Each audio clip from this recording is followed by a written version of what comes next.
Thank you so much, Mr. Chair, members of my wonderful ENT committee. I'll wait for the murmuring on this side to stop before I give you my.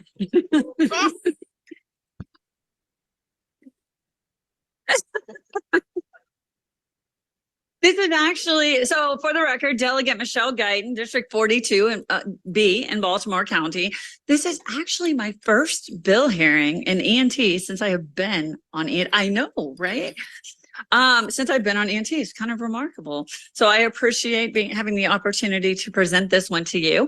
And in the interest of very, very responsible sponsorship, what I want to say is I thank you for your consideration and a favorable report of House Bill 323 that adds the PSC to the CCC and has already passed EEE. For people watching, I'll just say a little more.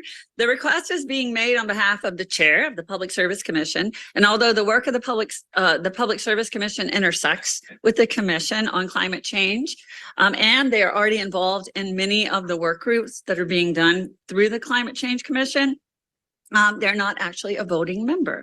So this limits their ability to share information and provide feedback on recommendations to move us toward our clean energy goals in Maryland. This bill is cross-filed by Chair Feldman in the Senate. Again, has already passed the Senate committee. It did have one amendment, which you have in your possession, I hope, which actually added also the Secretary of the Department of Emergency Management to the group. And I believe the reason for that was to make sure the numbers weren't even. Is that accurate? Yes. Okay. So thank you for your consideration of House Bill 323 as amended by the Senate. And I ask for a favorable report. Mr. Chair, members of the committee, I'm Fred Hoover, the chair of the Maryland Public Service Commission. I want to thank Delegate Guyton for both introducing the bill and giving a very excellent explanation of what the bill is intended to do and the changes that were made in the Senate. With me is a newest member of the Public Service Commission, Commissioner Kumar Barve. And we have been hard at work on issues related to climate change. And as was mentioned by the sponsor, the commission has participated in the activities of the Climate Commission, but we do not have a formal vote. And we just felt that we could be better in our participation in the Climate Commission if we actually could have a vote. There may be situations where we need to recuse ourselves because there are matters that the Climate Commission considers that may come before us as the commission, but I think that'll be easy enough for us to do. And with that, I echo the sponsor's request for a favorable report. Hi, my name is Kumar Barve. I'm a recovering politician. Anything else you want to add? Not really. Do we have any questions? Nice, we're lighting up the red like Valentine's Day here. Delegate Otto.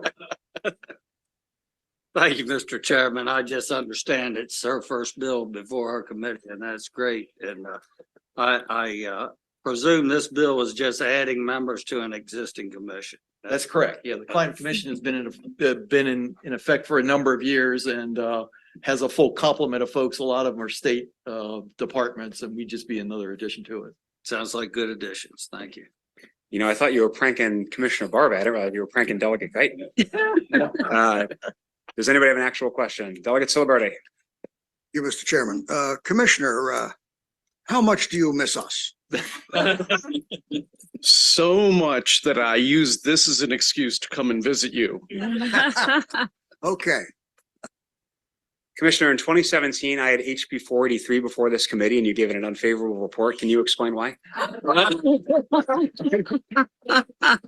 Yeah, it was the fault of my vice chairman. All right. Seeing no other questions, we do thank you all. We do have one more favorable witness, Chaz Eby from the Maryland Department of Emergency Management. Well, thank you very much, Mr. Chair, Madam Vice Chair, members of the committee, and especially Delegate Guyton for the invitation to speak. My name is Chaz Eby. I'm the Deputy Secretary of the Maryland Department of Emergency Management. Climate change is changing the disaster landscape nationwide. We're seeing more extreme weather leading to bigger disasters, wildfires out west, extreme heat, major hurricane and flooding frequency. There have actually been twice as many billion-dollar disasters adjusted for inflation since 1980. So major disasters increasing, but also micro disasters that are affecting our residents around the state most months of the year. And so we've embraced our role at the Maryland Department of Emergency Management as a coordinating entity.